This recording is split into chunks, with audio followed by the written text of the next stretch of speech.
Добар ден, почитувани, ова е уште една нова Телма амбуланта. Како резултат на наследувањето, лицата што се во сродство може да имаат бројни, исти или слични карактеристики, како што е бојата на очите, на косата или пак кожата. Дали на истиот принцип се наследуваат и болестите?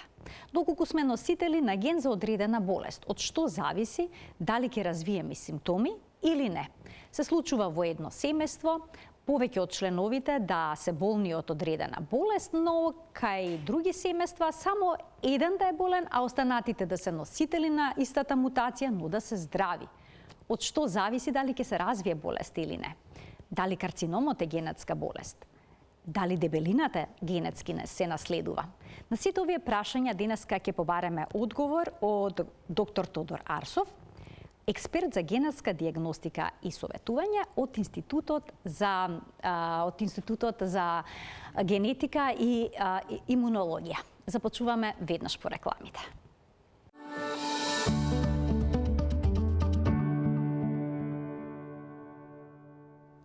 На кој начин се наследуваат болестите, денеска ќе ни објасни доктор Тодор Арсов, експерт за генетска диагностика и советување од Институтот за имунологија и хумана генетика. Докторе, кој погодив на крајот името.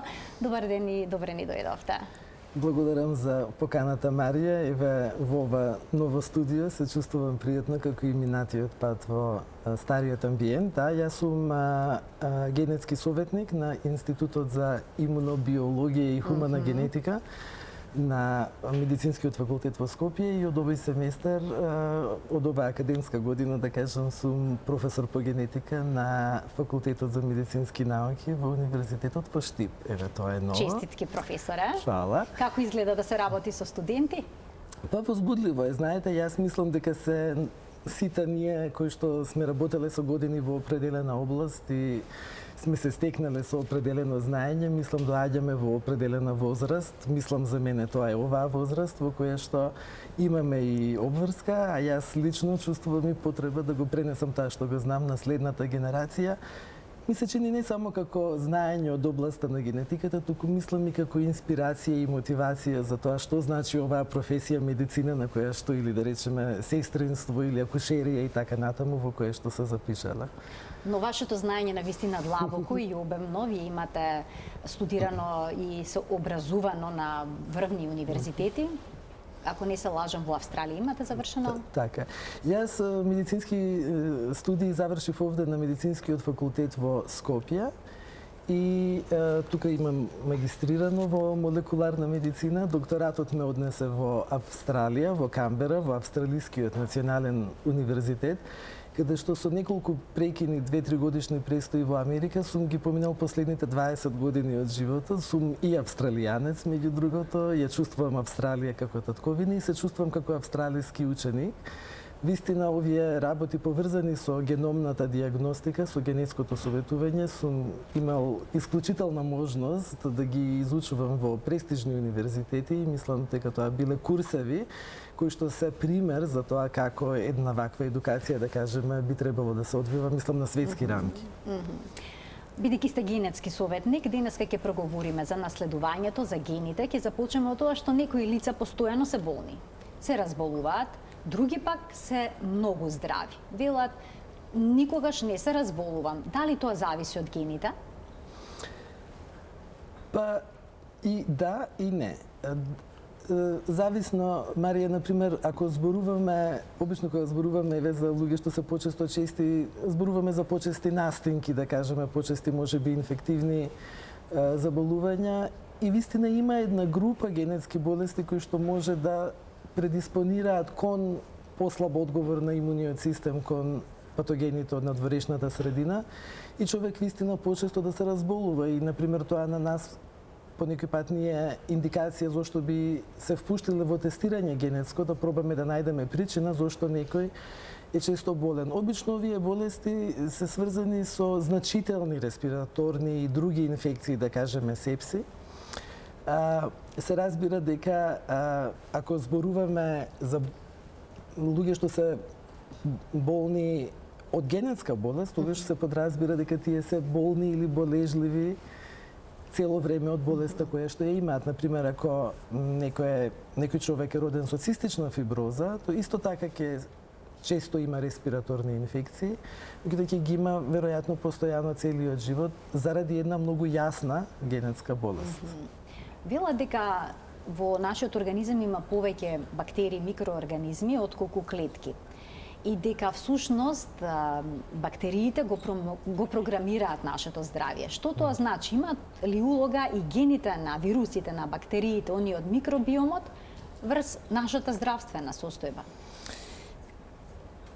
Па, мислам дека, знаете, ние сме еволуирале во контекст на средината во која што живееме, низ милениумите на планетава, и се разбира дека не само што сме полни со бактерии, да кажам на некој начин, или како што кажавте вие, има повеќе бактериски клетки во моево тело отколку мои собствени клетки, ние сме всушност зависни од таа флора, да кажеме, во цревото и така натаму, бидејќи тие бактерии извршуваат определени функции кои што воколку не би се извршувале како што треба, имаме определени здравствени проблеми како што знаеме. Например, ако човек пие антибиотици подолго време, ја уништи флората или ја измени флората во цревото, се јавуваат определени стомачни проблеми, дали во вид на проливи, дали во вид на надуеност на стомакот и така натаму. Во колкава мера бактериите или другите микроорганизми кои што ги имаме во нашето тело влијаат врз нашето здравје. Знаете, има разни теории и во поглед на тоа дека можеби тие на некој начин го управуваат и нашето однесување во известна смисла и така натаму. Тоа се теории, мислам, кои што немаат многу практична примена во секојдневието, но од аспект на генетиката и нашата еволуција на планетава, мислам дека да, вирусите се многу значајни, бидејќи иако што ние во последниве години се обидувавме да избегаме од еден вирус, коронавирусот, во суштина вирусите на планетава биле главните генетски инженери и движачи на еволуцијата, така што ние сме всушност можеби 10% од нашата ДНК по природа е вирусна ДНК. Тоа се вируси кои што се интегрирале во нашиот геном во некоја фаза и на некој начин го моделирале и го модифицирале. Певе ние знаеме оваа година Нобеловата награда за медицина, например, падна во рацете на овие палеогенетичари кои што се занимаваат еве со тоа колкав процент од нашата ДНК всушност ја делиме со неандерталскиот човек и кон какви, да речеме, некои можеби предности или недостатоци во здравствен смисол, тој процент од геномот учествува и така. Да, тоа е многу интересно, бидејќи всушност носиме гени и од неандерталците. Од сите иако се сметаше дека се вид кој што изумрел сосема, но очигледно и прилично тоа влијаело врз нашето здравје.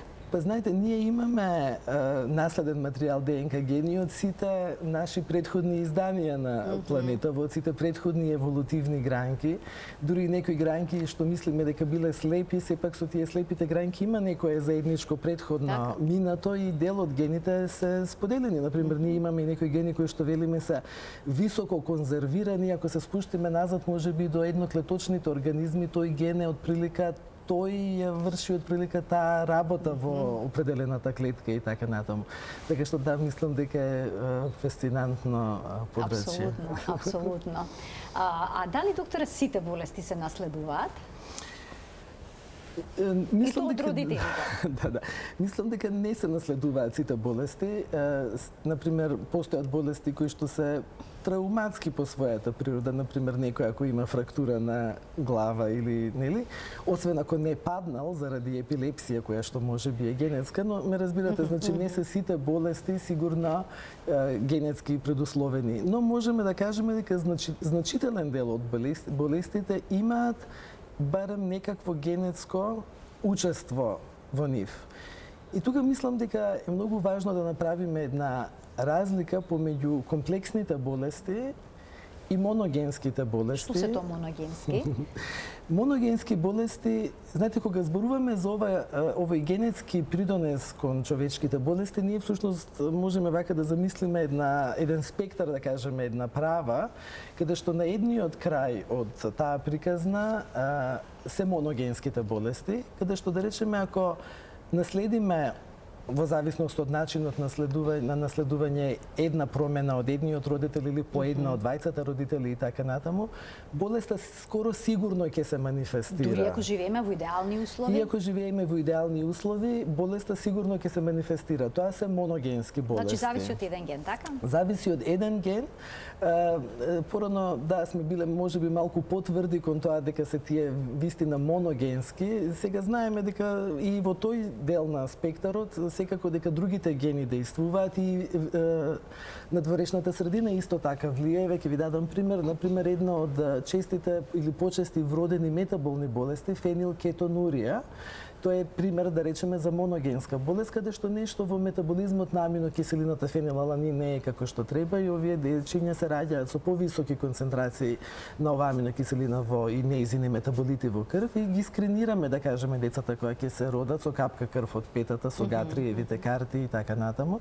Сега се разбира, ако тоа дете во средината нема пристап кон фенилаланин, ако се прилагоди веднаш на поинаква животна средина, поинаква исхрана, болеста нема да се манифестира. Така што да, имаме определени од тие моногенски болести, каде што можеме сосем и да ја избегнеме болеста, воколку ја откриеме рано, воколку на некој начин ја модифицираме средината, за да се избегне факторот кој што ја разгорува болеста, но во принцип кај моногенските болести, да, еден ген е доминантен и освен вака, ако не се направени некои модификации со исхраната или со медикаменти, таа болест ќе се манифестира и ќе биде веројатно релативно значајна. На другиот крај на спектарот се комплексните чести болести. Значи ова се моногенски, тие се по природа ретки болести. Така. На другиот крај на спектарот се полигенските или комплексни болести кои што се чести. Значи тука може да зборуваме за зголемен крвен притисок, за шеќерна болест тип 2, за покачен холестерол во крв и така натаму. Овие болести воглавно се резултат на многу сложена интеракција, веројатно на повеќе генетски фактори и надворешната средина. И ние нивната етиологија во суштина не ја разбираме.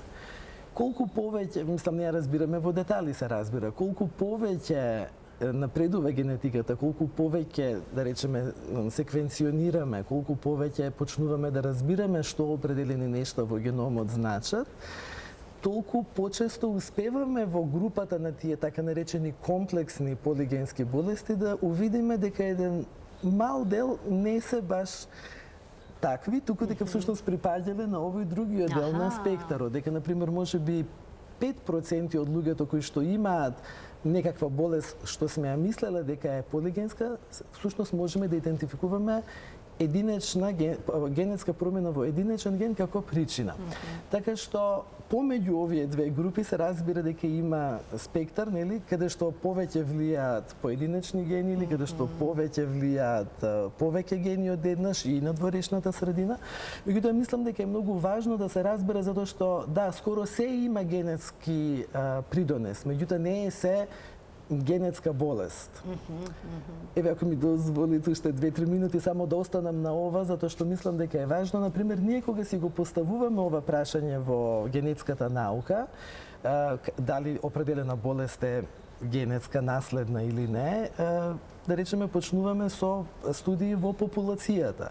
Значи, еден начин на кој што може да пробаме тоа прашање да го одговориме е да видиме дали, например, болеста се јавува почесто кај идентични близнаци, да речеме, овие што ги викаме стручно монозиготни или помеѓу луѓето еднојајчени близнаци, отколку кај двојајчени близнаци, дизиготни близнаци или кои што не се идентични. И се разбира дека ако е болеста почеста помеѓу идентичните близнаци, веднаш можеме да пресметаме дека генетскиот допринос е значително поголем.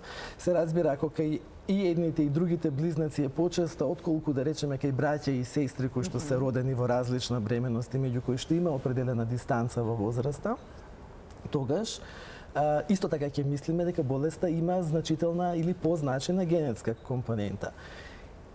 Нели луѓето кои што се критичари на некои од овие методи ќе кажат да, меѓутоа монозиготните и идентичните близнаци е поверојатно дека нели тие ја делеле и матката го делат и животниот простор во исто време, веројатно на исти начин се хранат, така да е ова што прашувате, животната средина сепак на исти начин е фактор кај двајцата. Науката отишла и тоа прашање да проба да го одговори. Например, справени се големи студии во земји каде што има големи регистри за близнаци и сме виделе дека тие близнаци што се раздвоени на раѓање, значи едното живеело во едно семејство, другото во друго семејство, дали во рамките на истото семејство или едното било дадено од некои причини социјални на посвојување и така натаму. Значи постојат овие регистри и можеме да видиме, така што кога биле раздвоени близнаците, ако да речам не се намалила конкордантноста или подударноста на некој начин, да употребам србизам, меѓу двајцата близнаци, значи дека генетскиот фактор е многу силен, затоа што тие кога не биле заедно растени, ја манифестирале болеста. И сега некој пат можеме да пресметаме дека тоа што се вика наследливост на определена болест е многу висок процент, например наследливост од 80%. Например, еве аутизмот. Сите студии од овој вид ќе кажат дека има висока наследливост. Ама тоа не значи дека е генетска на начин на кој што ние можеме во лабораторијата да тестираме. Значи, ние ако тргнеме да тестираме, ќе најдеме можеби генетска причина кај 5%. А овие истражувања ни кажуваат дека 70% или 60% е наследливоста. И во моментот живееме во една нејаснотија, да кажеме, во која што имаме наследливост која што недостасува. Со овие методи ние пресметуваме за некоја болест дека е високо наследлива, дека наследниот фактор е значаен допринесувач кон развојот на болест, ама кога ќе се обидеме да секвенционираме, кога ќе се обидеме да ја најдеме генетската не можеме да ја најдеме. И значи имаме тоа на англиски missing heritability или наследливост која што недостасува. Или не знаеме како да гледаме, значи нешто има во геномот кое што не го разбираме и каде што не гледаме, или го гледаме, ама не го разбираме, или овие методи кои што ги употребуваме од популациона генетика, правиме некој превид, да кажем, па го надценуваме генетскиот допринос кон болестите. Меѓутоа, за практично од ова, мислам дека е важно да се разграничи што значи генетска предиспозиција кон нешто често и што значи моногенска болест, која што може да се тестира. Знаете, ако вие имате и тетка и баба што имале диабет, тоа ќе ви каже на истиот начин кој е вашиот ризик да имате диабет, повеќе од било кој генетски тест, да речеме, кој што можеме да го направиме. Тоа значи висок ризик? Па, видете, тоа е релативно. Можеме да ги видиме тие фотографии што ми ги испративте за доминантно и рецесивно наследување, можеби на таков начин би ни појасниле делумно што тоа значи. Ова е само малце, ако може пред тоа, за да го одговорам, бидејќи мислам дека е важно. Значи, кога зборуваме за моногенските болести, еве овде имаме некоја слика, например, за наследување кое што е X сврзано, значи оди во малку наопаку. Дали може некоја од другите слики, мислам дека значи да ги пуштиме ако може доминантните и рецесивните. Да. Е така. Значи ова би бил пример, например, за рецесивна болест, како што кажавме за фенилкетонуријата, например, е еден таков пример. Ние во минатата емисија зборувавме дека од секој ген наследуваме по две копии. Едната копија доаѓа од мајката, другата копија доаѓа од таткото. Тука се двајцата родители се горе и ете ги нивните две копии кои што тие си ги наследиле од своите родители, едната сина, другата бела, едната копија не работи. Тоа значи дека не се болни од болеста? Тие не се болни, типично кај рецесивните болести, носителите на генетската промена не се болни, затоа што вториот ген ја препокрива работата и типично, иако што и во тоа има исклучоци, еве колку повеќе одиме напред со технологиите, разбираме дека не е секој пат така, меѓутоа догматски носителите на рецесивна болест се клинички сосема асимптоматски немаат проблеми. Значи се здрави. Се здрави. Меѓутоа, кога тие ги создаваат своите гамети, значи половите клетки, мажите сперматозоидите, а жените јајцеклетките, постои една од две шанси или да се наследи во сперматозоидот едниот ген, например тој што работи, или другиот тој што не работи, затоа што тие во сперматозоидите ќе мора да се раздвојат, така? Затоа што сперматозоидот кога ќе се сретне со јајцеклетката, пак ќе треба да станат две. Значи целото наше тело од секој ген содржи по две копии, освен половите клетки по една копија. Значи овде ќе ги гледаме и мајката и таткото со по две копии, едната работи, другата не работи, тие се носители. И сега шансите се, ако пола од сперматозоидите на таткото и пола од јајцеклетките на мајката ја имаат генетската промена, овие 4 комбинации што се прикажани долу се можни. Значи белото во бела боја детенцето ќе биде со две здрави копии, значи, да кажеме. детето ќе биде едно дете ќе биде здраво. Тоа ќе биде здраво и нема да ја има генетската промена. Нема да биде носител. Нема да биде носител и не може понатаму да ја предаде.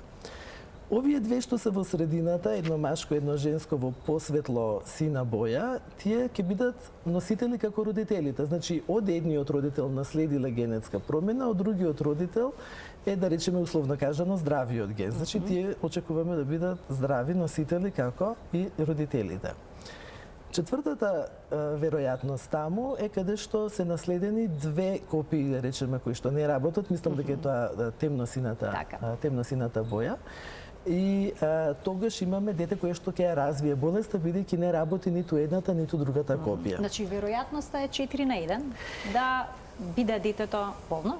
Не, така доаѓа. 1 од 4. Меѓутоа и тука треба да сме внимателни во зборовите, бидејќи ние често пати кога ги објаснуваме овие работи со луѓето кои што ги советуваме, им ја покажуваме оваа слика и овие истражување исто така го покажуваат, дека луѓето си одат од тој разговор мислејќи дека ако имам 4 деца, едно ќе биде сигурно болно од рецесивната болест. Вистинската интерпретација на овие математики е дека за секоја бременост шансата е 1 од 4. Детето да ги наследи двете копии што не работат и да ја има болеста, а 3 од 4 да ја нема болеста. Значи во моментот на концепција, на оплодување на јајцеклетката, шансата за дете со болеста ќе биде 1 од 4 за секое дете. Значи, во сите 4 бременности може бебето да биде болно? Значи, може 10 бременности да има и сите 10 да се повтори болеста, да. Значи, веројатноста, велиме, нема меморија, нема спомен, не памти. Секоја бременост е фрлање, да речам, на паричката на некој начин, од поново. И не е важно колку пати што се случило предходно, секое едно следно е веројатно за себе 1 од 4, 3 од 4. Можеме да го видиме и доминантното наследување. Ова веќе мислам дека нема да имаме простор за ова да го објасниме. Да, ова е изложено, така. Ова е доминантното, каде што мајката сега овде пак зборуваме за X, ако може другата слика. Значи првата ќе треба слика да видиме. Ова е колку што гледам наслед на доколку мајката е носител. Додека се снајдат од режија, можете отприлика да појасните. Еве сме сега за доминантното наследување. Тука веќе го добивме, добро. Значи, ке доминантното наследување пак да почнеме од ова дека ние наследуваме по една копија од секој од 20.000 гени кои што ги имаме во нашиот геном, наследуваме по една копија од мајка со јајцеклетката, една копија од татко со сперматозоидот. Значи имаме 20.000 гени во две копии. Кога е доволно, ова сега што зборувавме до сега рецесивно наследување, бараше двата гена да не работат, за да се манифестира болест. Така. Кај доминантното наследување, кај доминантните болести, доволно едната копија да не работи, како што е покажано, например, во овој случај кај мајката, едниот од двата гена е син, што означува дека не работи, додека таткото нели ги има двете здрави копии. Во овој случај типично, да речеме, мајката би требало да ја има болеста. Ќе се навратиме малку на ова.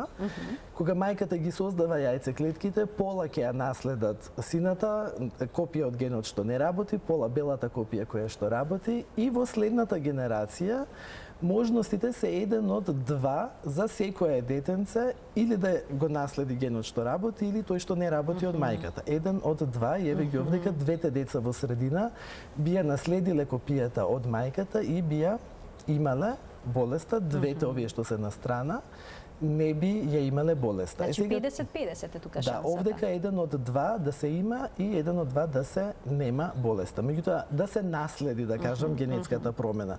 И сега тука морам да ставам една мала бариера или фуснота, да кажам, со мали букви.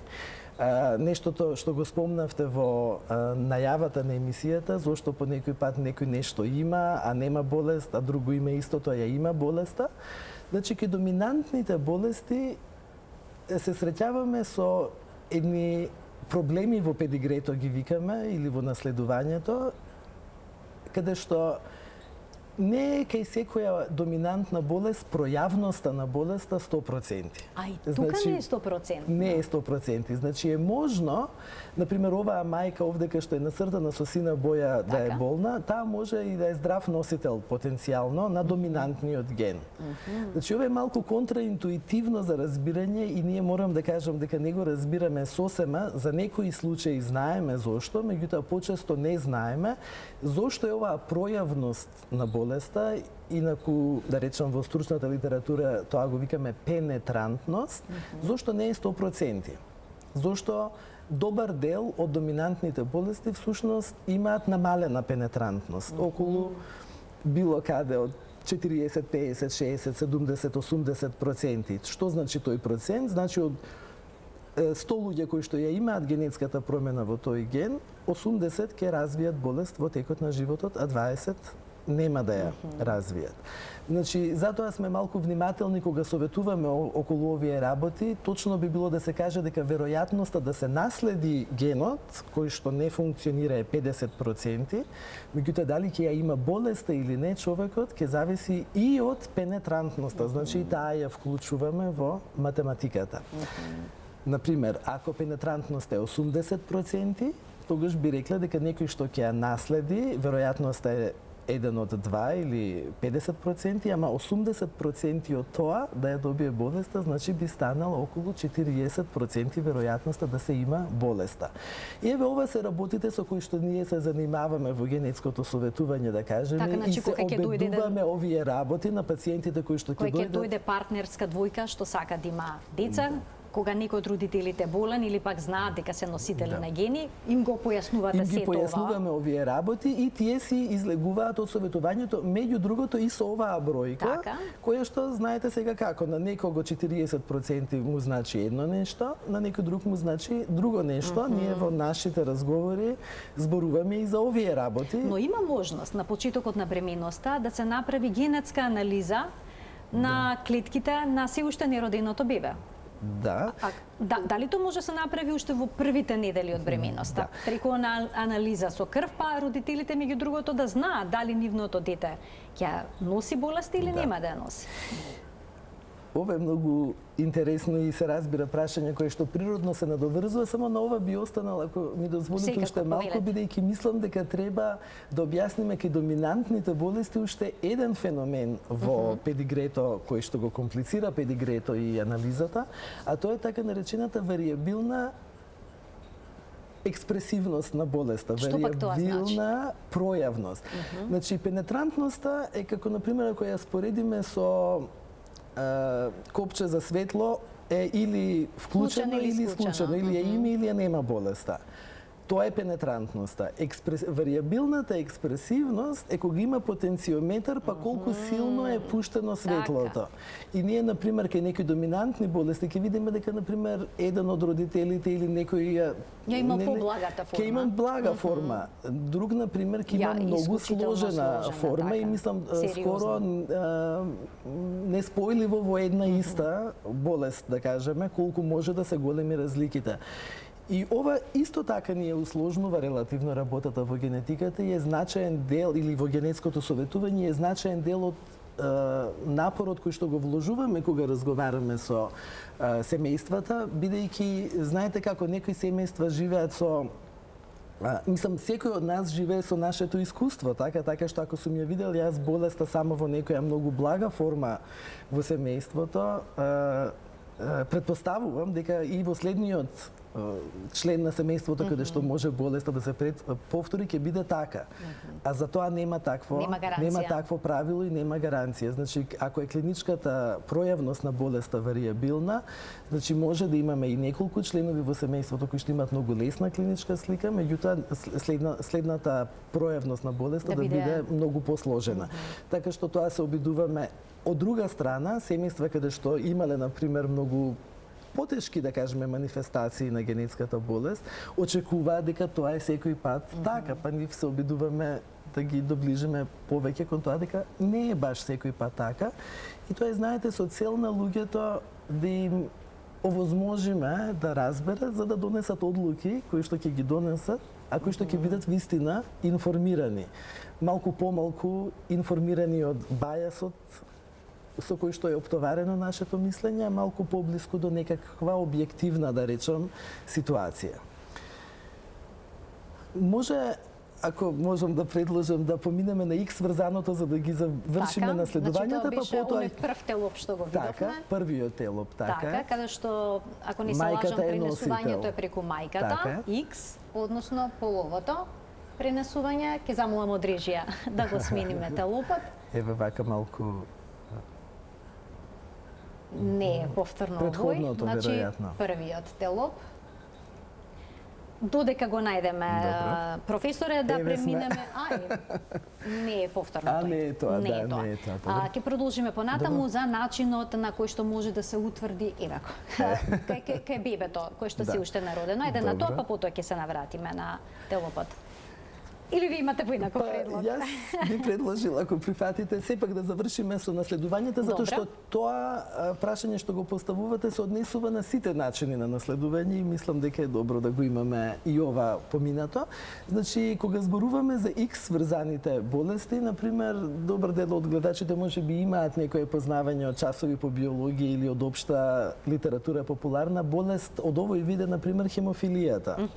Каде што, например, знаеме дека од преку мајката. Така е, англиското кралско семејство е познат пример, да речам, во Европа, каде што Викторија била носителка на хемофилија А и нејзините ќерки се мажат низ неколку од европските кралски семејства, вклучително и во романскиот и во овој руски кралско семејство и бидејќи во тие православни, да кажам, земји може да се наследи круната само по машка линија, всушност овие монархии доаѓале во криза заради неможноста да се добие наследник кој што нема да ја има болеста.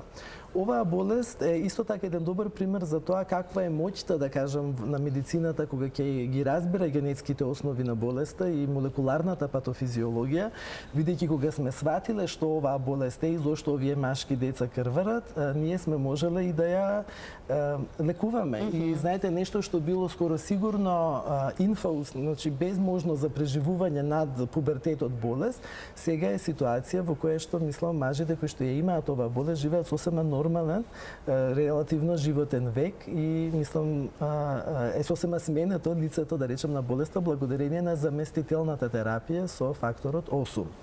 И сега, кај овие X врзани болести, ова беше вака малку историски контекст, меѓутоа типично, пак рековме дека од се имаме по две копии, една наследуваме од мајка, една од татко. И ова е вистина за сите гени кои што се сместени на првите 22 хромозоми. Значи, од тие хромозоми имаме по една копија и од мајка и од татко, и машките и женските.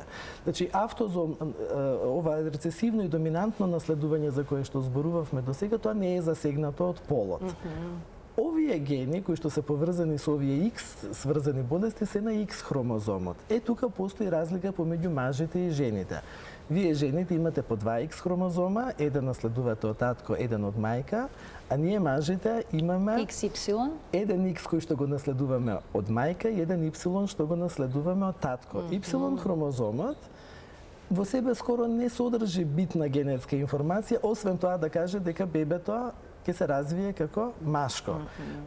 Природниот пат би било женско, меѓутоа тогаш кога има Y хромозом во определена фаза од ембриогенезата ќе се направи промената и бебето продолжува да се развива како машко. Ова е типично и некои има исклучоци во поглед на тоа која е генетиката на полот во човечката популација, не е секој пат така. Имаме и примери на XY жени и на XX мажи и сметаме дека овој Y хромозом кога ќе го погледнеме едно малецко, многу мало хромозомче и мислиме дека со текот на еволуцијата го губиме всушност и дека во една фаза ќе се изгуби и дека тој ген кој што го определува машкиот пол ќе прескокне на некои од другите хромозоми, дека можеби ќе се пренесува полот, ќе се определува и пренесува на некој сосема друг начин, но за сега е вака.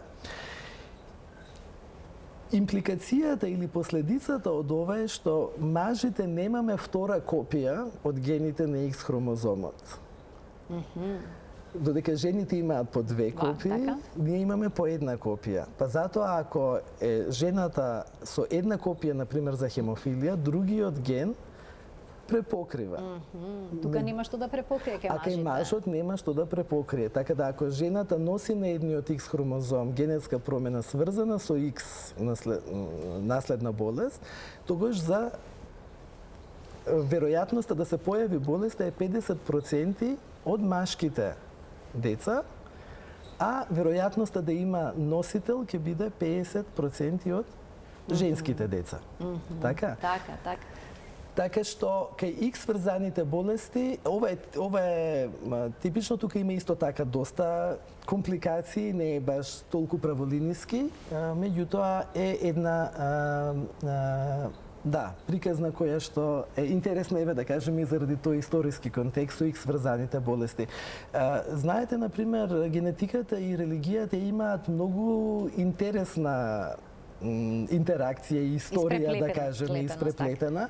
Знаете, ова универзумот му ги шепнал законите на наследувањето не на научник, не на доктор, туку на Грегор Мендел. А вие знаете, Грегор Мендел бил монах, поп во Опатија во Брно.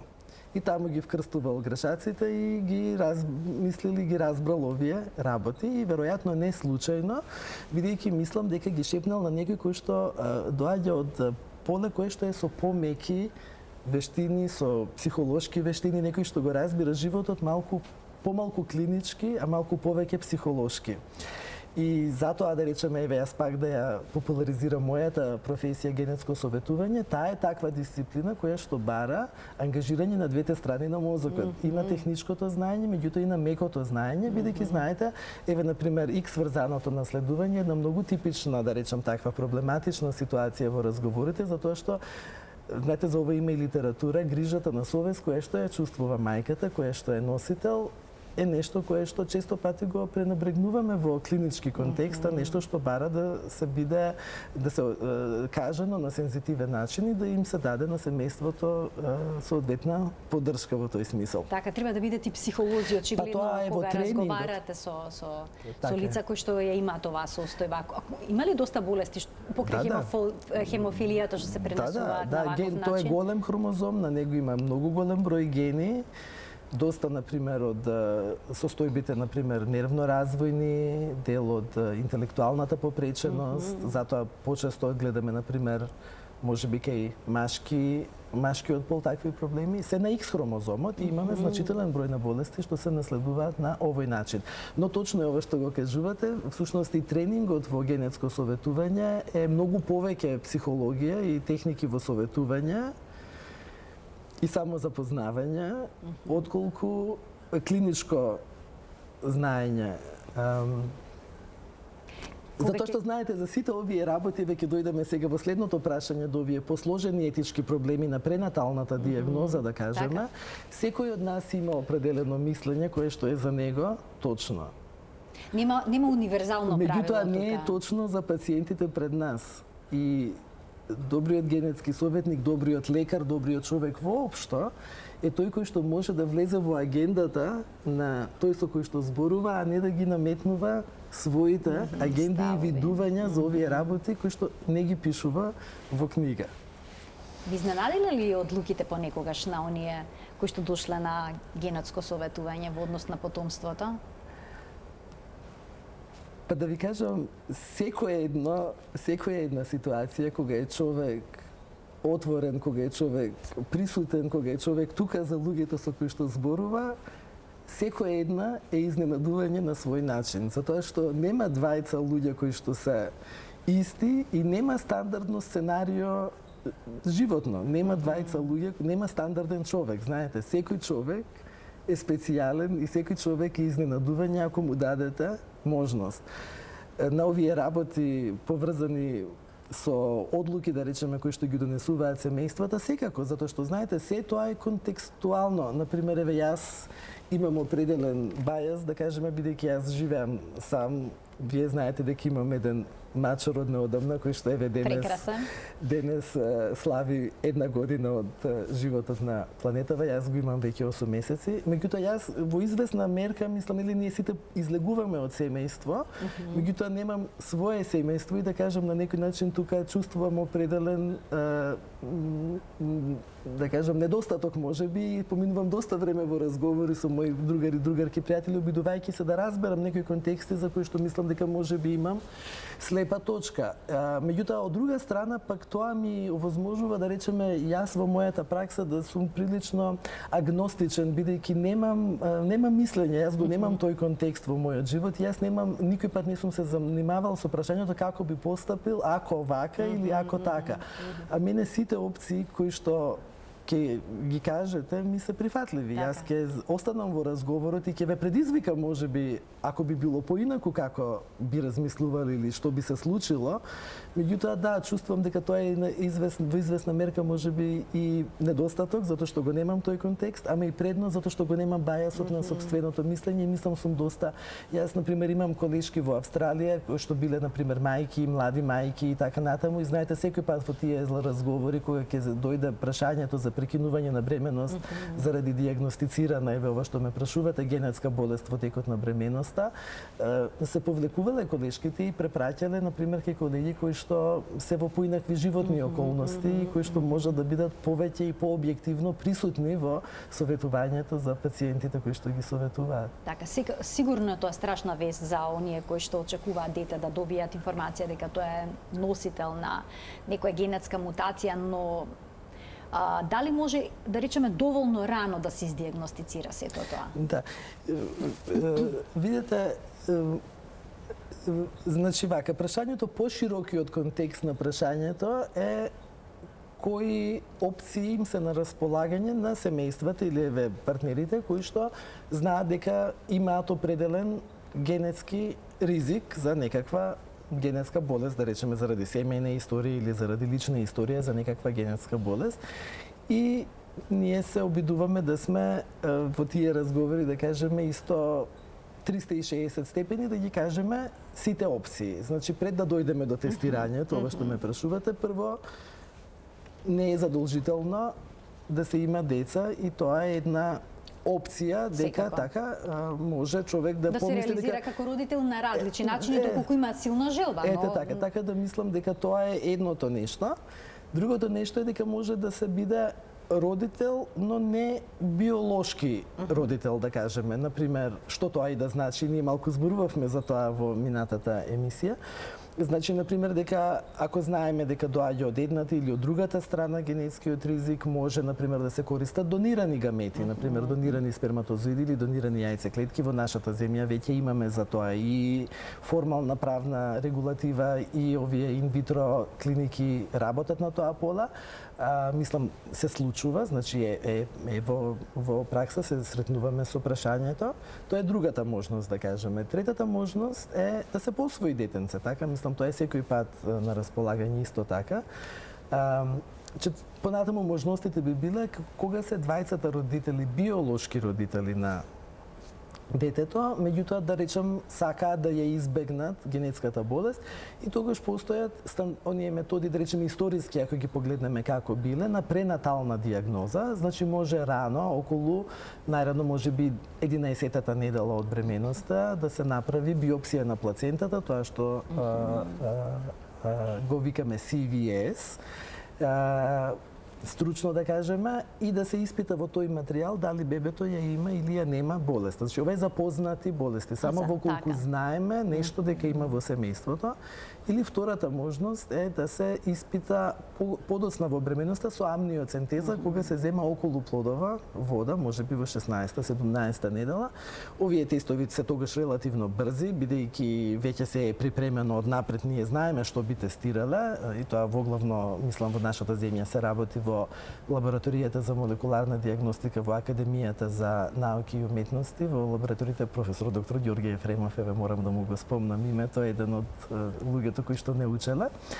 Така што и знаете, тоа воколку се потврди диагнозата е сврзано со размислување понатаму што со таа бременост. Ние кога советуваме, да, отприлика сакаме да знаеме и можеби однапред што би било одлуката, бидејќи ако не се прекине бременоста, можеби тестирањето е непотребно, бидејќи тестот може да се направи и после раѓањето, а сепак овие методи носат мал ризик за повредување на бременоста, можеби околу 1 на 500 мислиме според новите литературни податоци.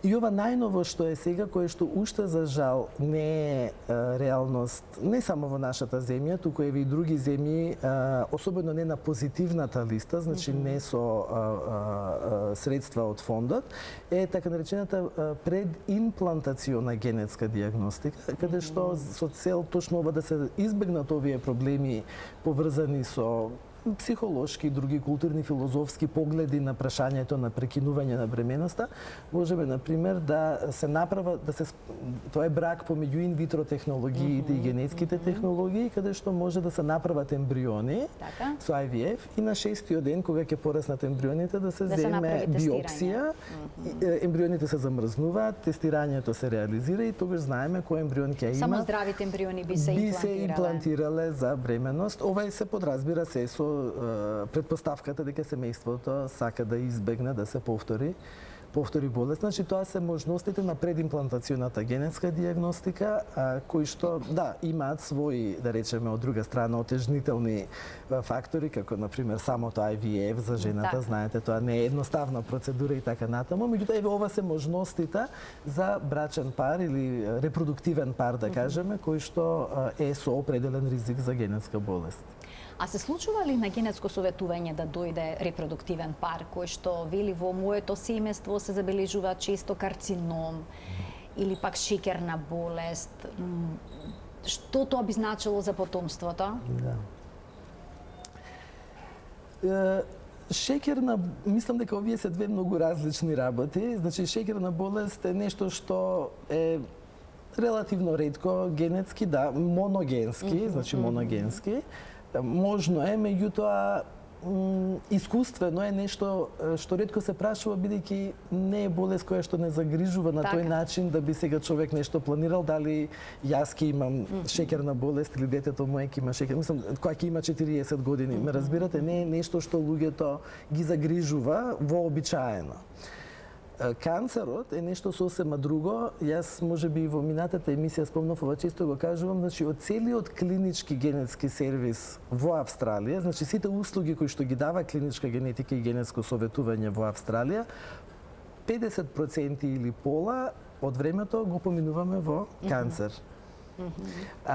Зошто? Заради тоа што канцерот е болест која што ја знаеме каква е, а воколку човек во определени форми на канцер ги знае генетските околности, има можност да избегне диагноза на канцер и се разбира има и репродуктивни, да речеме, можности да знаете, затоа што некои од овие канцер, наследни така наречени канцер синдроми се доста сложени во семејството, со висока пројавност, со висок процент на смртност, така што